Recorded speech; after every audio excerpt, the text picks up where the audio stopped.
बिस्मिल्लाहिर्रहमानिर्रहीम। इक़रा बिस्मि रब्बिकल्लज़ी खलक़।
बिस्मिल्लाहिर्रहमानिर्रहीम।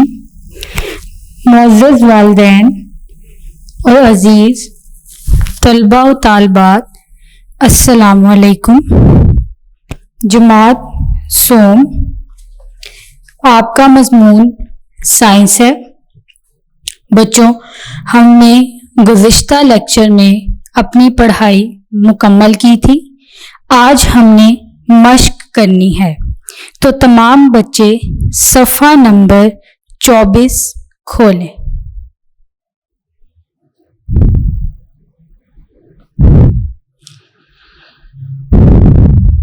तमाम बच्चों ने सफ़ा नंबर 24 खोल लिया है।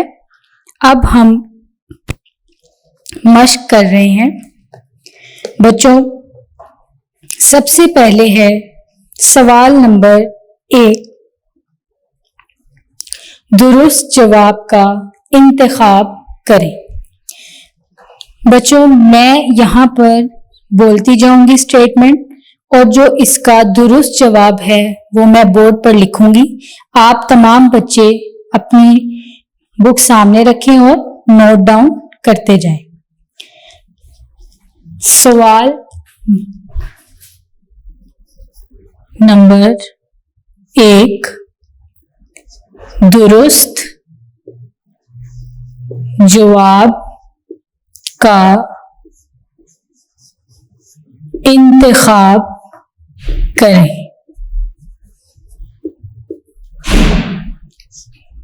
पहला क्या है? सबसे पहले स्टेटमेंट पढ़ते हैं।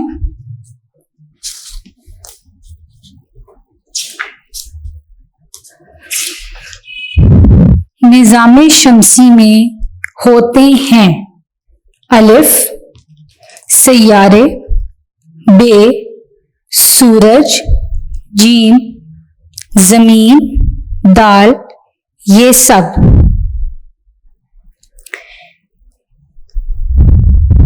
तो बच्चों, निज़ामे शमसी में क्या होता है? मैंने आपको पढ़ाई के दौरान बताया था कि जो निज़ामे शमसी है वो सैयारों पर मुश्तमिल है जो सूरज के गिर्द घूमते हैं। तो इस तरह दुरुस्त जवाब क्या है? दाल, ये सब। क्योंकि निज़ामे शमसी में सैयारे, सूरज और जमीन भी एक सैयारा है, तो इस तरह पहले जो हमारा पहला सवाल था कि निज़ामे शमसी में होते हैं, उसमें सैयारे, सूरज, जमीन और ये सब।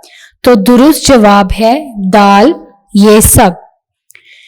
दूसरा देखिए, इससे हमें रोशनी और हरारत मिलती है। अलिफ चांद, बे सूरज, जीम मुश्तरी, दाल ज़हल। बच्चों, ये जुपिटर और सैटर्न के बारे में बताया गया है। ये सैयारों के यानी कि प्लैनेट्स के नाम हैं। इसकी डिटेल आपकी किताब में नहीं दी गई, इसलिए जब आप बड़ी क्लास में जाएंगे तो ये इनकी जो डिटेल है और जो तफसील है वो आप बड़ी क्लास में पढ़ेंगे, इन सैयारों के नाम और इनकी तफसील। तो बच्चों, हमें रोशनी और हरारत किससे मिलती है? सूरज से। तो इस तरह जो बे है वो दुरुस्त जवाब है। दूसरे का क्या है? बे, और इसमें क्या है? सूरज। हमें हरारत और रोशनी सूरज से मिलती है।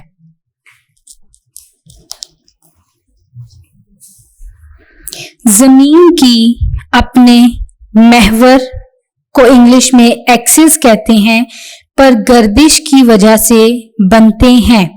बच्चों, मैंने आपको पढ़ाई के दौरान बताया था कि जो जमीन है वो सूरज के गिर्द गर्दिश करती है, हरकत करती है, जिसे हम महवरी गर्दिश कहते हैं।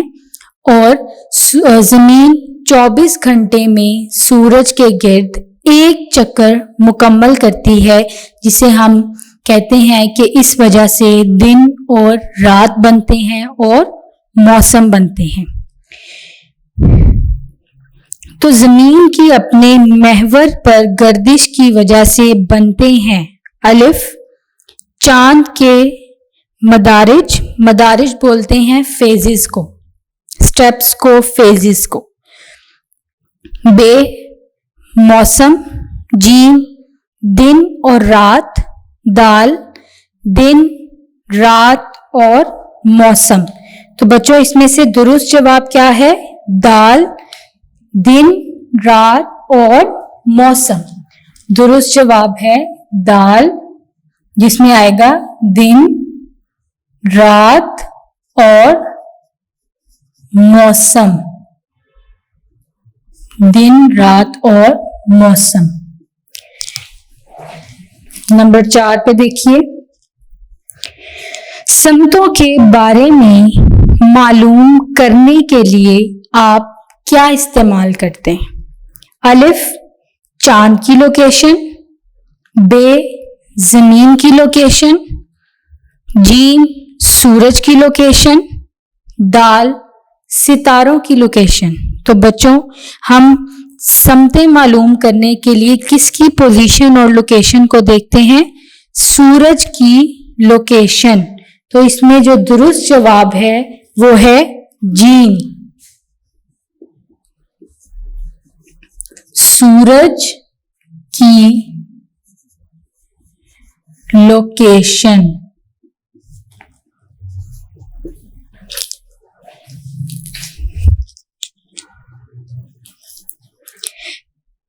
नंबर 5 देखिए, जमीन अपने महवर पर घूमती है और एक चक्कर मुकम्मल करती है। तो बच्चों, जमीन अपने महवर के गिर्द कितनी देर में चक्कर मुकम्मल करती है? हमने पढ़ाई के दौरान पढ़ा था कि जमीन 24 घंटे में अपने महवर के गिर्द एक चक्कर मुकम्मल करती है, जिसे हम महवरी गर्दिश कहते हैं। अलिफ है 12 घंटे में, बे 24 घंटे में, जीम 28 घंटे में और दाल 72 घंटे में।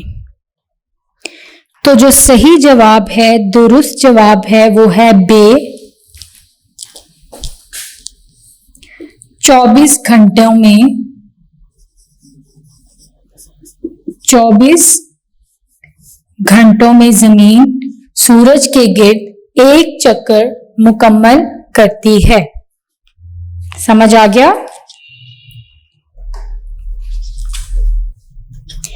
तो बच्चों सबसे पहला जो हमारे पास था दुरुस्त जवाब का इंतखाब करें, उसमें पहले का जवाब है दाल, ये सब, बे, सूरज, दाल, दिन, रात और मौसम, जीम, सूरज की लोकेशन और नंबर 5 पर है दुरुस्त जवाब बे, 24 घंटों में।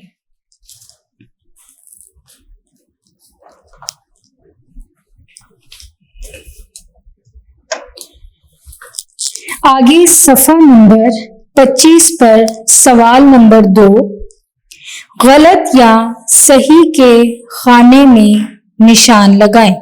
तो बच्चों अब हम सवाल नंबर 2 कर रहे हैं, गलत या सही के खाने में निशान लगाएं।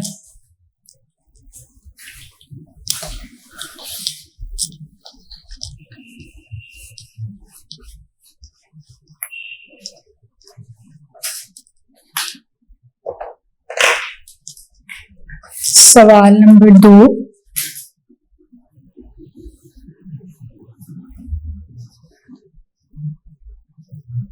गलत या सही के खाने में निशान लगाएं। पहला क्या है?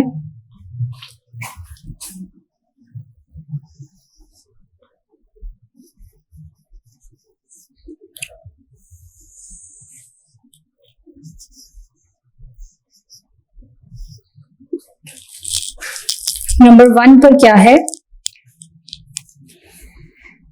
सूरज जमीन के गिर्द गर्दिश करता है। क्या ये सही है या गलत? सूरज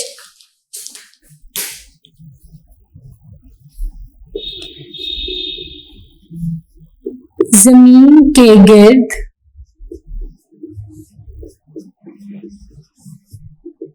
गर्दिश करता है।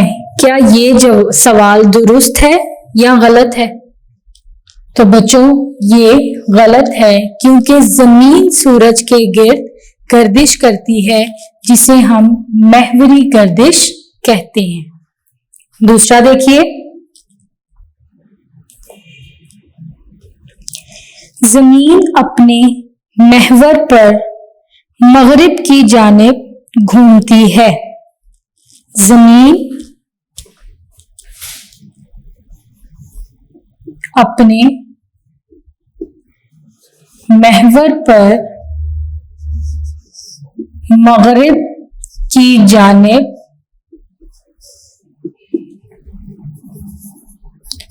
घूमती है। तो बच्चों ये भी गलत है, क्योंकि मैंने आपको जमीन की गर्दिश के बारे में पढ़ाई के दौरान बताया था।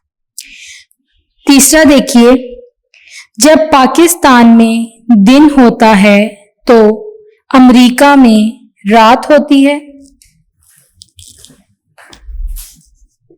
जब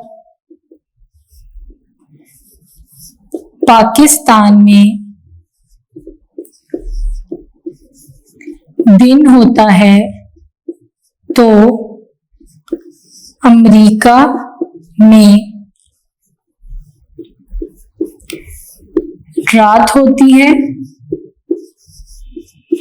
ये सही है, क्योंकि बच्चों मैंने आपको बताया था पढ़ाई के दौरान कि जब जमीन सूरज के गिर्द घूमती है तो इससे दिन और रात बनते हैं। मुख्तलिफ जगहों पे उसके गर्दिश करने की वजह से कुछ इलाकों में दिन और कुछ इलाकों में रात होती है।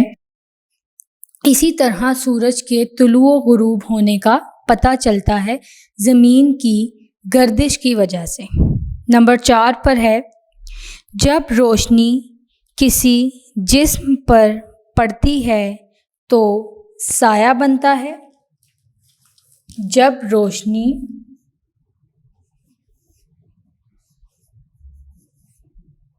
किसी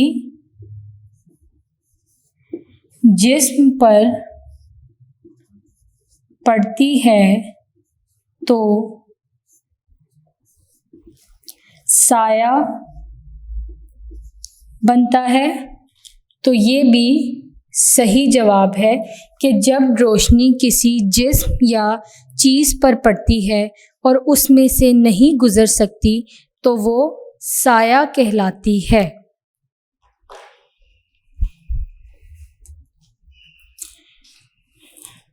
अलिफ पर क्या है? सूरज ज़मीन के गिर्द गर्दिश करता है। गलत। ज़मीन अपने महवर पर मग़रिब की जानिब घूमती है। गलत। जब पाकिस्तान में दिन होता है तो अमेरिका में रात होती है। दुरुस्त। जब रोशनी किसी जिस्म पर पड़ती है तो साया बनता है। दुरुस्त।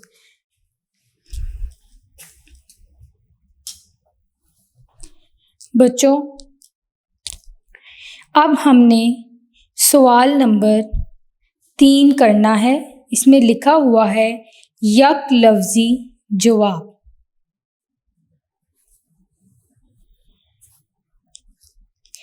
तो मैं यहाँ पर बोलती जाऊँगी स्टेटमेंट और इसका जो जवाब है वो मैं बोर्ड पर लिखूँगी। तमाम बच्चे तवज्जो से सुने और साथ साथ नोट डाउन करते जाएं।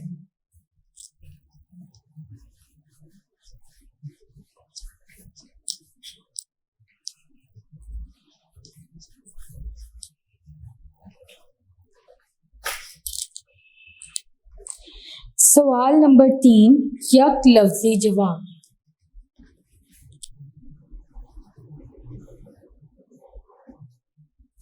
यक का मतलब है एक।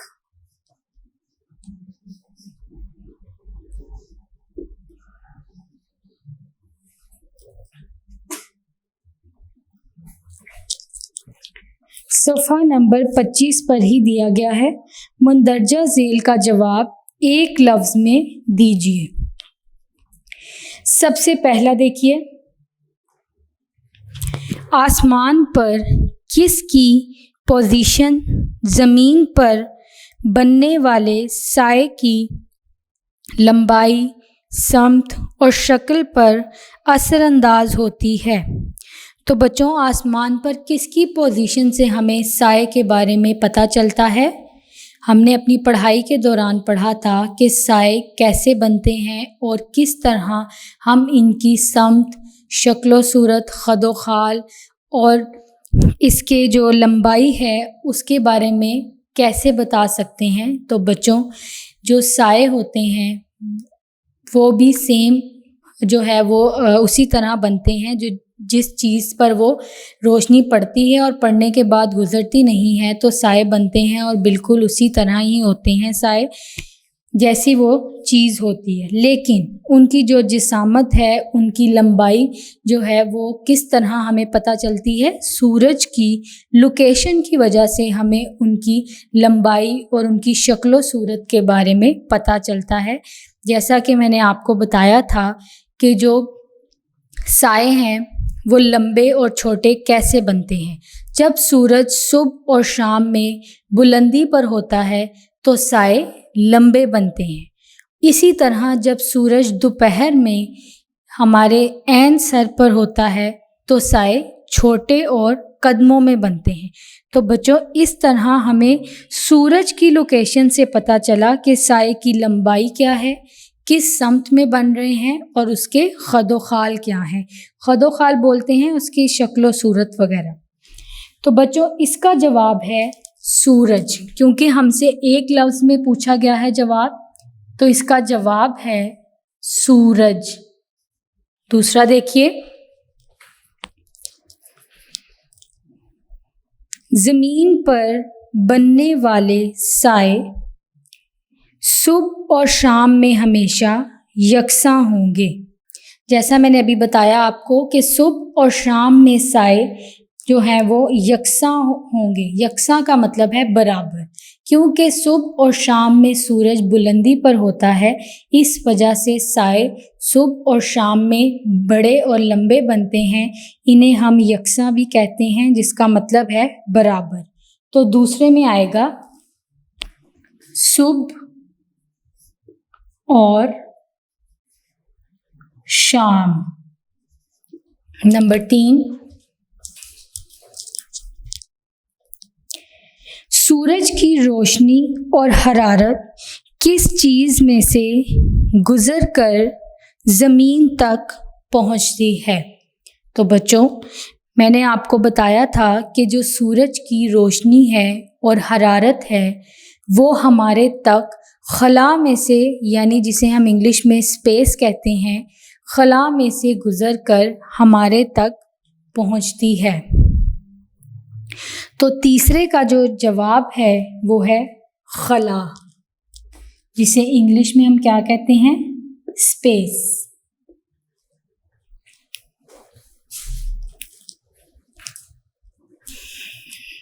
नंबर 4 देखिए, जब आप एक रोशन दिन घर से बाहर होते हैं तो आप इसका मुशाहिदा कर सकते हैं, यानी आप इसके बारे में जान सकते हैं। रोशनी में तो आप हर चीज़ को देख सकते हैं, उसको पहचान सकते हैं, तो इस वजह से इसका जवाब है जी। जी हाँ।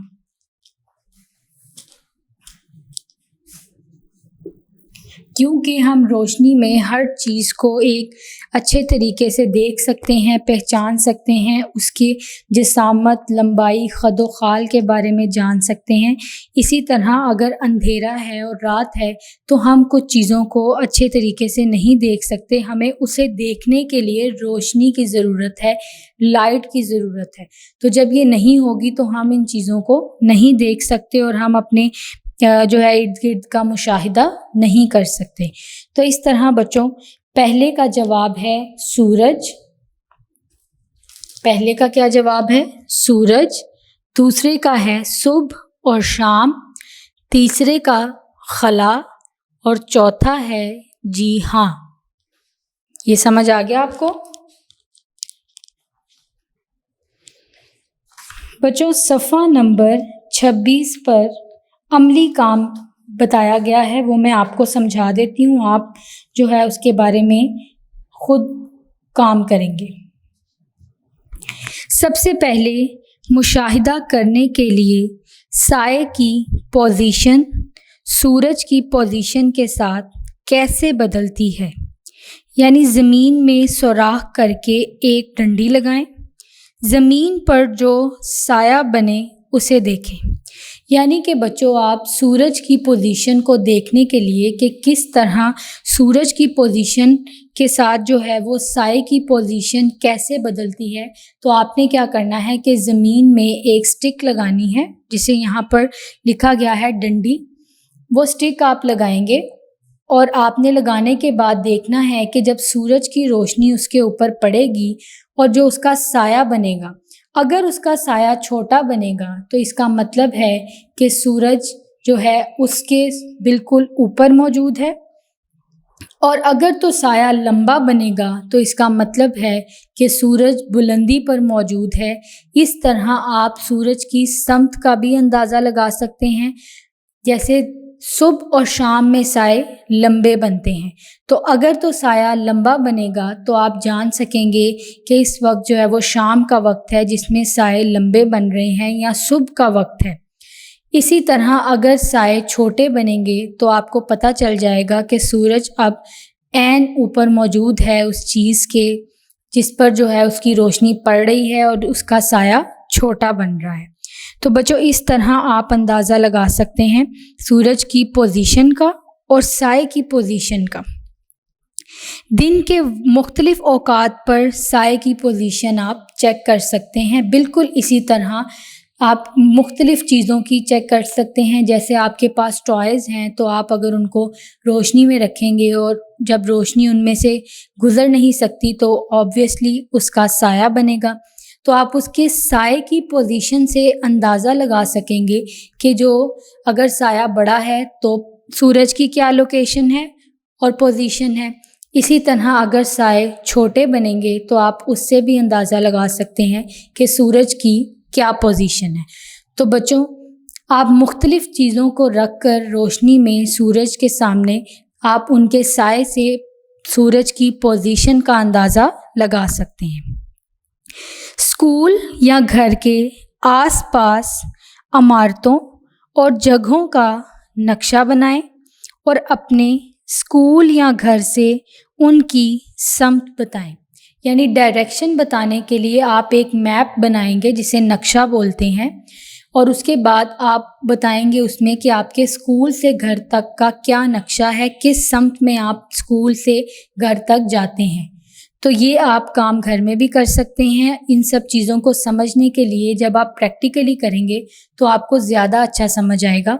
जब आप इन चीज़ों को रोशनी में रख कर देखेंगे तो आपको सूरज की लोकेशन, उसकी पोजीशन के बारे में, इसके अलावा साए के जो खदो खाल हैं उनके बारे में आपको अच्छे से समझ आ जाएगी। बच्चों, आज हमने मश्क अपनी मुकम्मल कर ली है। इंशाल्लाह अगले लेक्चर में हम मज़ीद पढ़ेंगे। अल्लाह हाफ़िज़।